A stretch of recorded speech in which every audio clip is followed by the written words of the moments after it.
प्यारे बच्चों, फिजिक्स में क्वेश्चन की कहीं कोई कमी नहीं है। एक से एक क्वेश्चन, कॉन्सेप्ट क्लियर हो। जैसे 12th वाले बच्चे इलेक्ट्रिसिटी, उससे पहले कूलॉम्स लॉ के क्वेश्चंस, फिर इलेक्ट्रिसिटी के क्वेश्चंस, इसी के तहत डायपोल से लगभग जुड़ा हुआ एक बहुत बेहतरीन क्वेश्चन, और देख क्या सुपर अंदाज में ख़त्म भी हो जाता है। बेसिक कॉन्सेप्ट्स क्लियर हों और फिर आप ये चाहा करो कि ज़्यादा से ज़्यादा डिफिकल्ट क्वेश्चन आपके सामने आए, क्योंकि आप इस लायक हैं। देखिए नेक्स्ट क्वेश्चन, इस क्वेश्चन में विचार कीजिए, क्योंकि मैं इसे तुरंत हटा रहा हूँ क्योंकि आप पॉज करके इसको पढ़ सकते हैं। बाकी मैं बोर्ड बताऊँगा अभी। ओके, बहुत प्यारा क्वेश्चन है। मोशन, जब ऑस्किलेटरी मोशन स्टार्ट होता है उससे संबंधित है। बाकी मैं बोर्ड में पूरा क्वेश्चन आपको बताने जा रहा हूँ। अब वेट, ये डायग्राम प्यारे बच्चों आप पढ़ भी लेना पहले पॉज करके, बाकी मैं समझा दे रहा हूँ। Uniform electric field is there, rod is very light having length L, no mass considered, two particles same mass M are attached to its ends and charges given to these particles are plus q and minus q. It is some tilted through a very small angle, क्या दिया उसने, and released. तो चूंकि torque लगेगा, इसको dipole मानो या ना मानो, और मत मानो क्योंकि उसने रॉड कही है। डायपोल के लिए तो वो डिस्टेंस बहुत ही कम होती है। ठीक है, तो डायपोल वाला कॉन्सेप्ट हटा दीजिए। इसमें जो टॉर्क लगेगा सीधा करंट, क्योंकि प्लस क्यू चार्ज पे तो फील्ड की सीधे फोर्स लगेगा ना, ऐसे भी लगेगा तो सीधा तो होगा, टॉर्क तो लगना। ये जो टॉर्क इस पे लगेगा और मोमेंट ऑफ इनर्शिया इसका निकल ही जाएगा। अरे भाई F = m है, लीनियर मोशन यूज करोगे तो यहाँ तो रोटेशन मोशन होना है ना, यानी कि टॉर्क और मास काम कौन करता है रोटेशन मोशन में? Yes, moment of inertia. और लीनियर एक्सीलरेशन की जगह एंगुलर एक्सीलरेशन निकालना पड़ेगा उसमें। अगर linear acceleration directly proportional to minus displacement, rotation motion station linear motion के लिए, ट्रांसलेटरी मोशन के लिए अगर रोटेशनल मोशन वाला फंडा हो तो लीनियर एक्सीलरेशन की जगह एंगुलर एक्सीलरेशन और लीनियर डिस्प्लेसमेंट की जगह एंगुलर डिस्प्लेसमेंट। अगर आप ये प्रूफ कर दें ट्रांसलेटरी मोशन के लिए या ये प्रूफ कर दें रोटेशनल मोशन के लिए, तो प्रूफ हो जाएगा कि मोशन SHM है, सिंपल हार्मोनिक मोशन, जिसके बारे में आप बहुत कुछ जानते हैं। बस वो फंड जहां SHM लग गया तो फिर तो time period 2 pi under root displacement upon acceleration ये होता है। और एंगुलर केस के लिए angular displacement upon angular acceleration हो जाएगा। बस थीटा अपॉन अल्फा चाहिए, थीटा अपॉन अल्फा तो चाहिए ही चाहिए। यही प्रूफ करेगा SHM है और यही प्रूफ करेगा टाइम पीरियड। और टाइम पीरियड में क्यों निकालना है ये आप समझ जाएंगे। या चलो पहले इसी को समझा देता हूं। फील्ड में वो ऐसा आके ठहर जाएगा और ड्यू टू इनर्शिया रुकेगा थोड़ी देर तक चलता रहेगा, यानी कि ऐसे छोड़ देगा, टेन यूं होता रहेगा। तो कहना चाह रहा है कि जैसे ही छोड़ा सबसे पहले पैरेलल में कब आ जाएगा? पहले बच्चों ध्यान दीजिए, यहां से ये हुआ एक ऑस्किलेशन, या ऊपर ले लो पहले, टिक टिक टिक, एक ऑस्किलेशन जिसमें टाइम लगा इतना, इसे सिर्फ आधा करो, टिक टिक, बस टाइम लगा T/2, और इसका भी आधा कर लो, टिक, बस T/4, या टिक T/4। अगर आपने टाइम पीरियड निकाल दिया SHM प्रूफ करने के बाद, तो छोड़ते ही T/4 सेकंड में वो सबसे पहले पैरेललिटी में आ जाएगा। उसके बाद तो कई बार आता रहेगा।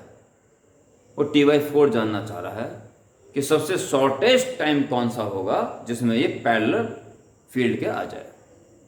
पढ़ने वाले बच्चे समझ चुके होंगे अब तक। अब कार्रवाई के ऊपर ध्यान दें, और पढ़ने वाले बच्चों को तो अब शायद कार्रवाई की भी जरूरत नहीं है, अब तो अपना आप ही इस बात को कर लेंगे। फिर वीडियो को देख लीजिए, कुछ बातें ऐसी हो जाती हैं कि आप कर लेते हो पर टाइम ज़्यादा लगा देते हो। ठीक है, शॉर्ट में कैसे करना है, इस कारण से आप इस वीडियो को अवश्य देखें।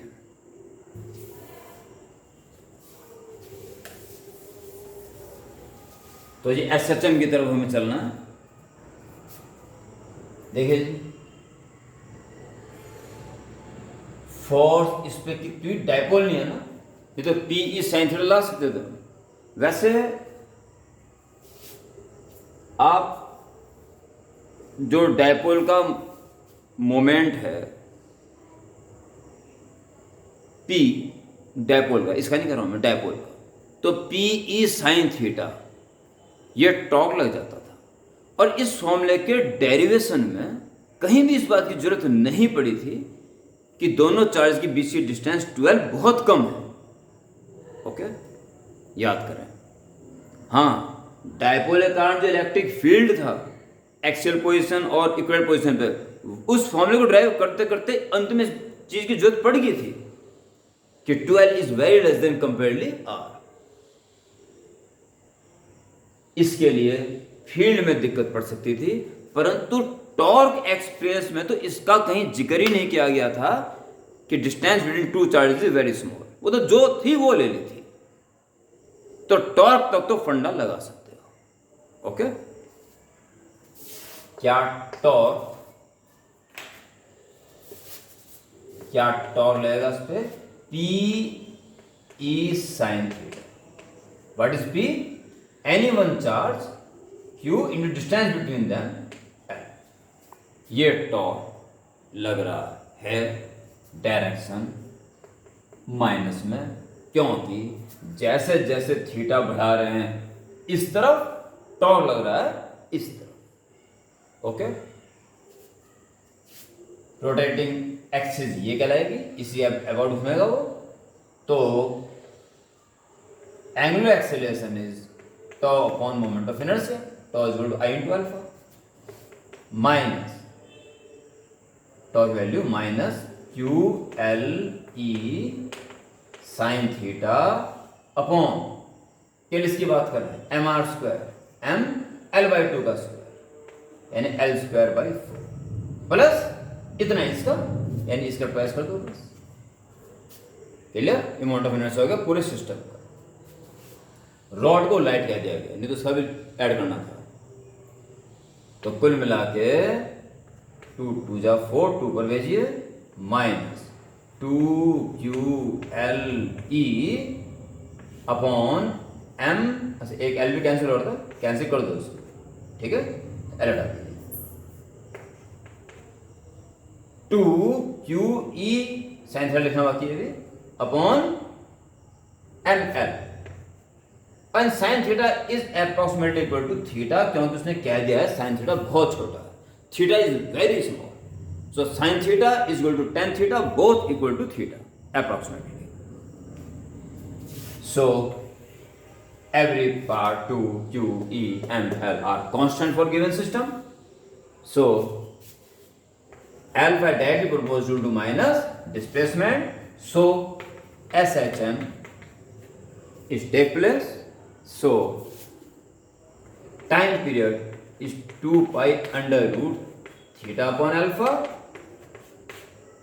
2 pi under root theta upon alpha की वैल्यू ये ऊपर पहुंच जाएगा, and take only magnitude ml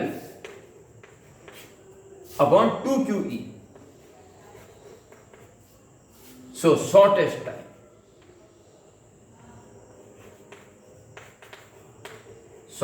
time to attain the parallel position with field is T by 4 upon 4 कर दो, upon 4 को 2 से कट जाएगा, pi by 2 under root ml upon 2QE। सारे पैरामीटर्स में दे रखे हैं क्वेश्चन में। Is the very simple. Question सारे आसान होते हैं, पर कॉन्सेप्ट खतरनाक मजबूत हो, सामने क्वेश्चन आ जाए, चेहरे पे स्माइल हो, खतरनाक कॉन्फिडेंस हो, and that's all. Okay, carry on. करते रहें, और जो भी समस्याएं आपको यहाँ पूछने लग रही होगी अवश्य पूछें। मैं खुश होऊंगा इस बात से अगर आप कुछ क्वेश्चन पूछते हैं तो। ओके प्यारे बच्चों, गुड नाइट।